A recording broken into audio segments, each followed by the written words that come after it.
Welcome to our pitching of Flash Study, which is a digital flashcard app designed especially for university students who are passionate about competitive learning and academic success. In this video, I'll show you how to use the Flash Study app. So initially, we are presented with this screen. We can log in using username or password, or we can log in using Face ID, which will be available to us after we create an account. So after we log in, we are presented with this screen. This is the home screen of our application, and it basically consists of four different sections. The first section is the introduction. It will basically well greets the user, and it also contains the total number of streaks the users have currently. Streaks are basically a measure of showing how consistently the user is studying. So each time, so if a user starts a session each day, the streaks increment.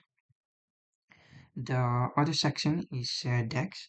This is essentially a group of cards that are shared by multiple users.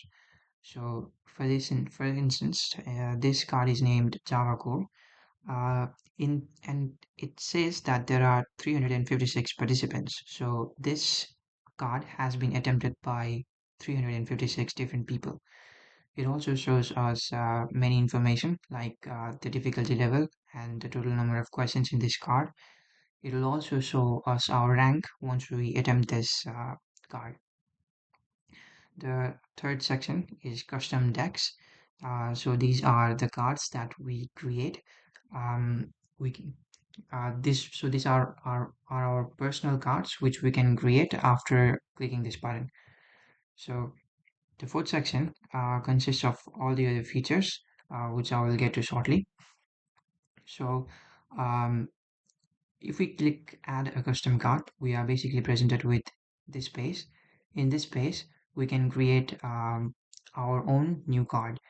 So it begins by asking us the title and difficulty level of the card, which we can provide here. After that, we can enter as many questions as we like. So each time we click add a question, it presents us with this similar layout, and we can enter a question, add options, and if we want more options, we can click add options. We can get back to home screen using this arrow. We can also join a deck. So in this page, if we enter the code for a deck, we can essentially join them. So it also shows us the popular decks that are popular. Um, so the this page is this page allows users to create new custom decks, but without putting that much effort as adding a new custom deck. So what it allows us to do is we can put a PDF or notes from our classes, and it will automatically create a list of questions and options for us. So we can browse files or we can draw files, and after we click generate, it does all the heavy lifting for us. So we can also generate a card through prompt. So in this section, we can type what we want, the topic and the difficulty level, and how many questions we want, and the AI will create uh, a card for that. So this is how we present the questions inside a card. So there is a question, there's a counter for questions, and there are options. After we click an option, we can the app tells us whether we got it right or wrong.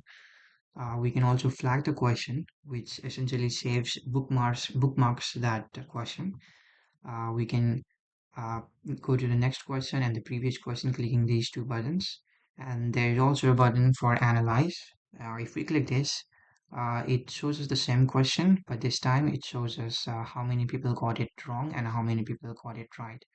Um, so there's also a page for our profile. This essentially gives us the information about our user. For instance, in this user, His name is Dave Jones. His accuracy is 89%. This is how this is so every 100 out of every 100 questions he gets 89 questions right. His highest streak is 33 and he has a total of 4 friends. The user can also upload a picture by clicking this button, and there is a leaderboard for his friend circle, so he can see how many of his friends have what accuracy level and the respective ranking. Now, finally, our final page is an AI assistant. So this AI assistant essentially helps us if we get stuck or at any point in our application. And it also comes with many features. For instance, uh, it can generate a custom deck for us if we provide a prompt for it. And as you can see, it can also generate a deck out of all the flagged questions. So it acts as a navigator for our application as well as a personal assistant.